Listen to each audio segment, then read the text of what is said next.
Very good evening to you all. I would like to apologize that I was not here throughout the day. Actually, I tried to wiggle out of the engagement because of my business is marking 30 years, and we had a dental outreach in Luero.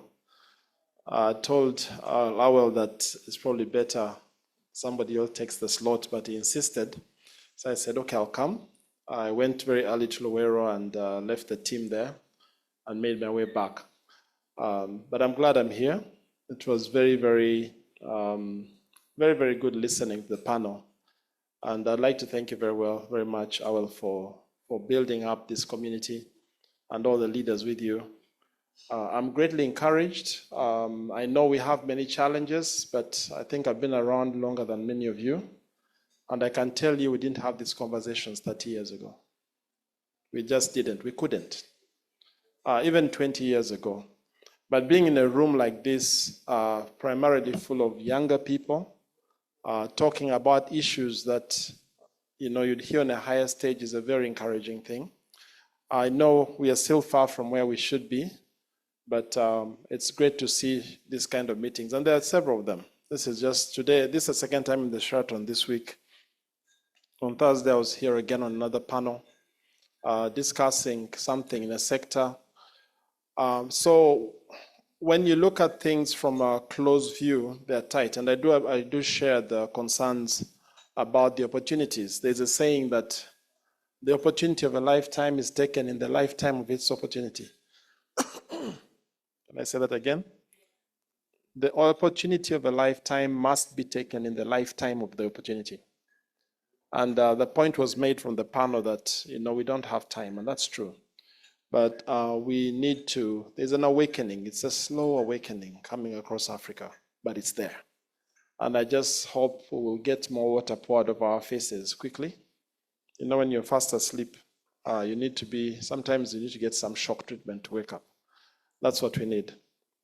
So thank you once again. I'll just share some thoughts about the three areas you're focusing on: leadership, institutions, and human resource.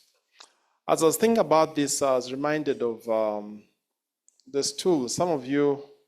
Most of you are probably hear about planned kids and so on.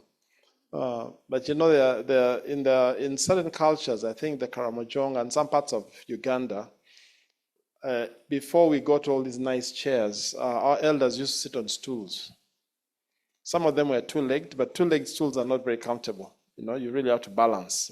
If you're sitting, they're really short stools. Most of them were three-legged stools. I don't see them much these days, but growing up, I remember seeing some of these stools in the villages. And maybe another illustration I could give, which may make more sense, is that of cooking a meal. Usually you have 3 stones.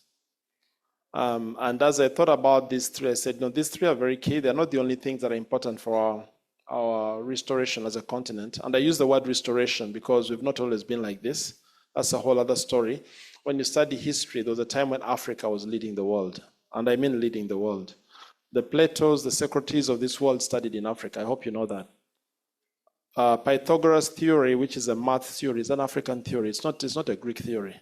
It's an African theory. These people studied, Socrates spent 14 years in Africa. So there was a time, and when we talk about Africa, by the way, I'm not talking about Egypt. Egypt was an African civilization. It was a black African civilization. DNA tests are now proving that. So we've not always been like this. There's been a very big distortion of history. But there is a restoration taking place. Now, when you think about that restoration, those 3 things are important. Leadership, and I'll talk briefly about each of them, and they're also interrelated. Leadership provides the environment, provides the vision, provides the environment. By the way, one of the whether it's a privilege or disadvantage of not being in a conference is that you may repeat things. If I repeat anything, then just know you need to hear it again, because I haven't heard what the others have said, apart from the last 1 hour. So if you hear it again, well, just know it's something which is being underscored. So leadership is critical. It provides the environment, but it's not enough. You need to have institutions. Leadership and institutions work together, and then the third stone are the people. And I've just had people being emphasized, and it's true. Let me just make some comments about each of them, and then we can have a discussion. In my experience with this kind of meetings, a lot of the learning takes place in the discussion time. You've had the saying by John Maxwell that leadership is cause, everything else is effect. Or I think that's Stephen Ade, Dr. Stephen Ade. Leadership is cause, everything else is effect. That's a very profound statement. John Maxwell says everything rises and falls on leadership. Everything in this room is the result of a leadership decision. Think about it. Everything, including the chair you sit on. Somebody made a decision somewhere. The lights, dare I say, even you planned kid or not planned kid, somebody made some decision sometime. You may think it was an accident, but there are no accidents. So leadership is the core. It is so critical, and we can't overemphasize it. We can beat it to death, but it is so core. That if you look back on the last 60 years of our independence as African people, call it independence, our history goes for much further. But the time when we began to disengage from the shackles of slavery and colonialism, look at there are not too many stories across Africa over the last 60 years. In a book that I wrote called Positioning Africa of the 21st Century, The Role of Leadership and Think Tanks, I do a case study on Botswana. It's one of the good success stories in Africa. It's leadership that made a difference. When at the same time we're getting independence, as was mentioned, Lee Kuan Yew actually writes about in his book, From Third World to First. I'll be throwing books at you, so they're very good books to read. Third World to First is an excellent book. It's that thick, but it's very easy to read because it's the story. You're like sitting behind the Prime Minister's desk and he's telling you the story from the time that they got independence to, they're transitioning. It talks about visiting Jamaica, and it talks about the culture. I don't like some of his comments about Africa because I think he had a bit of racism, quite honestly. But we can learn from him.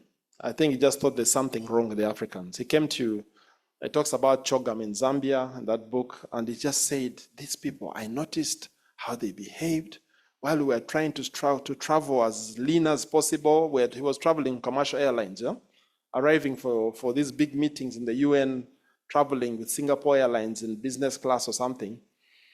Our presidents were landing with private jets, sometimes national jets, and we're saying we're trying to make it look we're poor. You thought we were doing well. Those guys were trying to make it look like they were rich.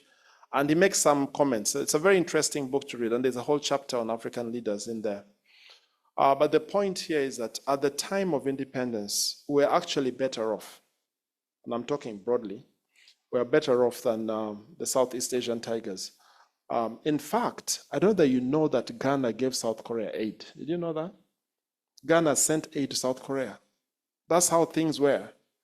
And on the other hand, as was also mentioned, we had all the resources. We had in fact, we still have them. It's despite all the looting that has taken place and is taking place now, we are still the most resource abundant continent. On the other hand, Singapore, which I also case study in my book, Singapore, South Korea, and Malaysia, they didn't have anything to buy. The only thing they had was the deep sea port, no natural resources. But it's the leadership decisions they made that were a game changer. So in every situation, I can't over-underscore that leadership is key. But I would like to bring it home to you, because when you talk about leadership, we think about presidents, about governors. The point was made, I think, by Reginald in the panel. Where does leadership start? Where does government start? Self-government. That's where everything starts. Self-government. And we can talk about people out there. Let me tell you, if you are given a position to lead and you have not governed yourself, you're going to make exactly the same mistakes. So as you come to a close of the conference, I just want to challenge you about yourself. There was a point made about you being the primary policymaker. There are about 5 types of government. The first government is self-government, okay? Then there's family government. It gets broader. And then there is, you could talk about education or government in our world day and age, government in school. That schools really work with parents. Okay. Then there is government in the workplace. There's a leadership structure there. Then there's a religious government, whichever faith you go to. There are also structures there. Then you have civil government. Now, most of the time we talk about leadership, we think about civil government. That's the apex. That is the apex. We need to go back to ourselves. If we are going to be the kind of people or that will take Africa into its new future, then we have to really work hard on ourselves. Okay? Because that's where it begins. When you have many people who have good self-government, give them opportunities. And by the way, government is more than politics. Politics is very important, I agree. But if you have only politicians, you're in trouble. You need the civil service, you need the judiciary, you need every strata of society. So we need to be raising good leaders everywhere. That's part of my passion. I do a lot of leadership training. This morning, there's a group we are mentoring for a whole year. We meet every Saturday morning from 5 a.m. to 8:30, 3 hours every Saturday morning. It's a commitment that we have to just ensure that wherever people are, whether in private enterprise, even business, there's good leadership. I visited, years ago, I visited Austria, and I spent about 2 weeks there, and I did not see a single policeman. I was thinking, how are these guys keeping the traffic lights? Huh? Even the bicycle stops at the traffic lights, and the car coming behind doesn't try to push the bicycle away. The bicycle is like a whole car. It takes the space of a car. And there's no one watching. How? It's because there's very good, strong internal government. The stronger internal government you have, the less external government you have. If people are indisciplined, then you need to build police, make it so big, build armored cars, build the prisons bigger. I don't think that's the kind of Africa we want. So we need to be working on ourselves. And sometimes it looks like, why am I the only one doing this? But you see, it starts with the individual, it goes to the family, it goes to school. And all of us need to be advocates of that. So government at the micro level, that is you, and then government at the bigger level, it relates to that. And yes, I do certainly agree. We need to have good people out there in the places of authority. One of the challenges I have with politics is it has been so monetized, and also the way it operates now makes it very difficult for good people to go through. Something will have to change at some point. I don't know how, because without that, really, there's not much future. When you have the wrong people in leadership in different places, it just doesn't work. You can talk all you want, you just won't see anything. It doesn't work like that. It's not through talk.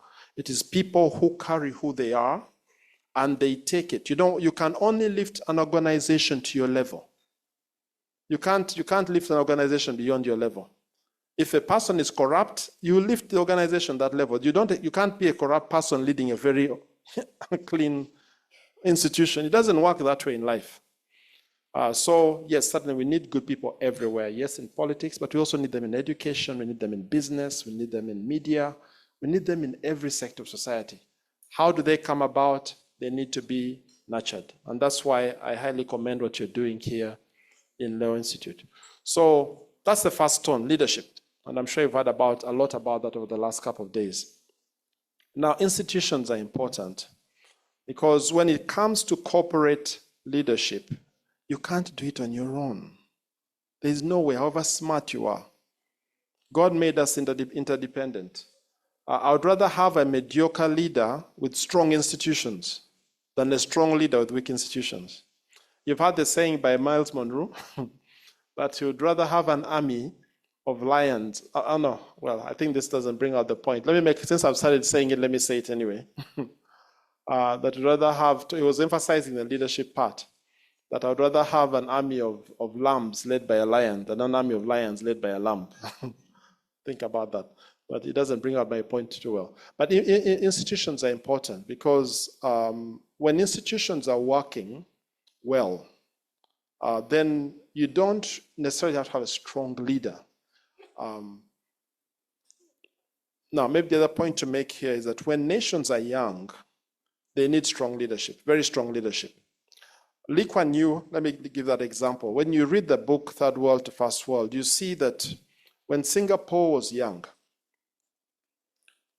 he had to be almost a dictator. And I think we need some of that in Africa, quite honestly. It's a bit like when your kids are young and you decide to vote, what will happen? They will vote you out of the home. There are certain things that are that way. Why they are that way, period. You know? So when nations are young, you need a lot more of authoritarian leadership, so long as it's benevolent. It's not killing people. And if you read Lee Kuan Yew's book, Third World to First, you find that is what he did. How many people have read Third World to First? I'd like to challenge you guys. This is one of the books you need to read. And if you're talking about leadership, this is a story. It's a third world story. It is so funny because you see our countries there. You see the corrupt fellows at the roadside, you know, and you see the journey they took. You see how one of the funny stories was when they were now trying to move people into their small bizigos, into high-rise buildings, and they didn't want to move. And they were moving with pigs under their hands to the 9th floor. You know, all these things, you actually see the journey of them going through. But so you need that kind of, but once institutions are set in place, then institutions begin to run. That's why I had one speaker say, whether or not it's completely true, I don't know, some of you come from the US, you can verify this, but it says that, now this is not to abuse anyone, so please don't get me wrong, but it just says any fool can lead the country like the United States. There are certain things that are set in place. You just sit there and things run. But leading some of our countries is not as easy, you know. But we do need to build strong institutions which make things predictable, which also bring a sense of stability. The thing I was referring to, living in the Western world, I also lived in the UK for a bit, and I had to make the decision, do I come back or not? I had grand opportunities. I decided to come back, and I'm glad I did, you know, because I'm making a contribution now. And I'm also seeing opportunities I would never have got in the UK. I would have had a comfortable life as a dentist, you know. I was joking with we were talking about this at the family table some time back, and my daughter told me, you know, I have 4 kids, 4 planned kids. So my daughter tells me, Dad, I'm glad you came back. I said, why? If you had not come back, I would not have been born. So I said, why? I said, well, most of the people in the UK have 2 kids now. I'm number 4. Maybe I'll never have come. Yeah, so I had to make that decision to come back, and I'm glad I did. And so I just go back on the point of institutions. Institutions help to make things predictable.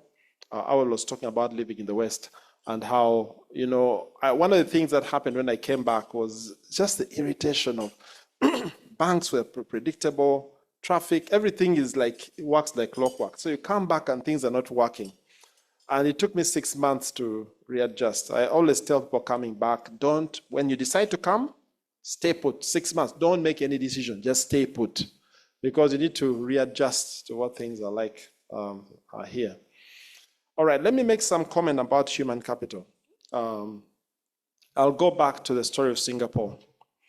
Singapore had one asset, and it talks about this one asset that we had, our people. They were third world. It talks about third world habits, like chewing gum, like spitting, and so on. You know, Lee Kuan Yew made very strict rules. In Singapore up to today, if you spit, you're in trouble. If you chew gum and stick it under, you're in trouble. There are very strong laws on that. But he said we had to change the third world habits. So they invested so strongly in the people without natural resources. Now, you need to remember Singapore was part of the Malaysia Confederacy. They were one country. But the Malays were not interested in having this island state that had more Chinese. So Singapore has mainly, it has Chinese, it has Malays, it has Indians. So they threw them out. And no one thought Singapore was going to survive. No one thought. They thought it was a failed state. You know, there's a video that of that time which was recorded, and Lee Kuan Yew was pretty much crying in cabinet. But he said, we will build our country. We will do it. And did they do it? Yes, they did it.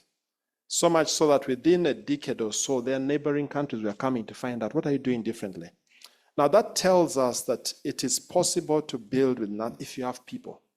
So they invested in their people, they sent them abroad, those who were abroad, they brought them back, they trained their people, they used different fora to just said we need to have a clear set, what kind of citizen do we want in Singapore? Let's shed off the things we don't want. Let's get rid of third world habits. And from there we learn one important lesson. Build your people, they will build your nation. Build your people, the people will figure out how to build the nation. So the rest, as they say, is history. South Korea was the same.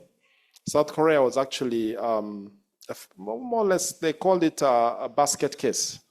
They had been colonized by the Japanese. So, and Japanese were very cruel colonizers. So they were liberated in 1945, Second World War. 5 years later, they have the Korean War, which totally decimates the country. I visited South Korea twice. And I remember the first time I went, my host, a Korean dentist friend, as soon as we landed in the airport, Incheon Airport, we put our bags in the airport because we were flying to Jeju Island in the south, and we went straight to the museum. And it was just, you could not look at the museum pictures of what had happened after the Korean War. The country was gone. And what it looks like now is totally unbelievable. But they also made some decisions. And when you get a chance to read my book, you'll see the analysis that is done there. They've prioritized economic development, but also the education of their people. In the 60s, they were in a bad place. Most African countries were much better than South Korea. But they built people, education, training, the kind of things we're doing, but even more from a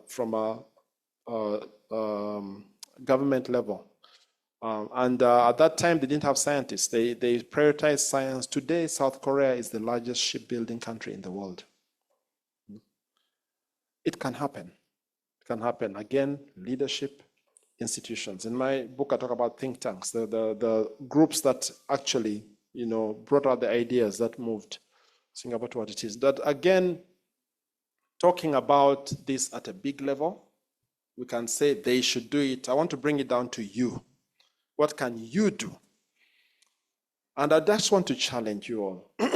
It's a great you're having these training programs. Build yourself. Build yourself through trainings like this, but through reading books as well. I've learned a lot by reading books.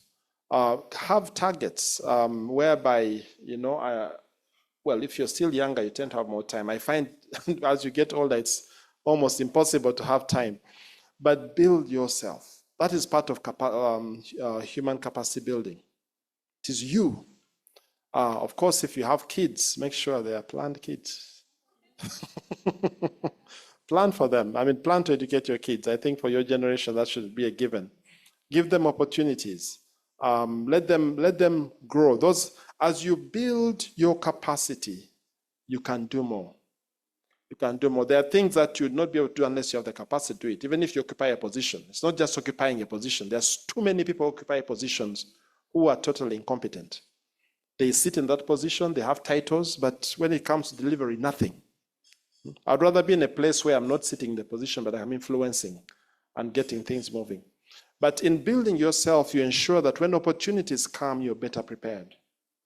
So as you conclude the conference with all the things we've learned about what Africa must do, what our leaders must do, it's important that you take down your own lessons and build yourself. There is no limit. They say the largest room in the world is the room to grow. That one never gets filled up. You can keep growing and growing. You can even learn a new skill and do new things. And you're never too old to do that. I think looking at the US again, you see the people who are now leading the country and who have led the country, they're old people. You may say that is their politics, but there is just never room. Don't allow your mind. A lot has been said about mindset, and that's something that I would echo very strongly as I begin to wind down my comments. Definitely, we need to change, and I'm so encouraged when I see young Africans today. 30 years ago, we had this cloud over our heads. I'm an African, This sense that colonialism very subtly brought to us. You don't measure up, you're in an international thing and you feel less. I had to work through that. I mean, I studied abroad. And I mean, I've traveled around the world now, and it's not there in my mind anymore. I'm just as good as anyone else. Now that I'm seeing more and more, especially in the younger populations, you don't have to battle through that, which we went through. But that needs to go. If it's still there, it needs to go. There is nothing. God did not make us any less than anyone else. We just have to change our thinking about ourselves. By the way, let me just throw in a joke, which may not be a very good joke, but a joke anyway. I hope it makes you laugh or makes you cry. So there was this meeting where they were asking, it was not in Africa, so they were asking, if you were to die and come back, and you had a choice whether you should have an Asian brain, a European brain, or an African brain, which would you choose? So people were giving their answers. No, I'd like a European brain because they have done da-da-da-da-da.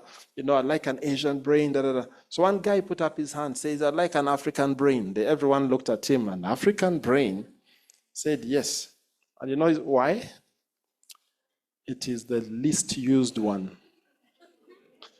Okay. Now, that should not be said about us anymore.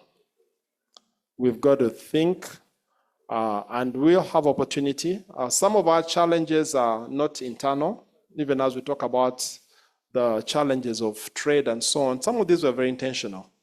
The colonial powers made sure that we are divided, and they tried to make sure that we are still divided. We can't blame them for everything, but that is there. There are structures out there which I believe will get dismantled. That make it very difficult for Francophone to trade with Anglophone. They're there. You try and do it and see what happens.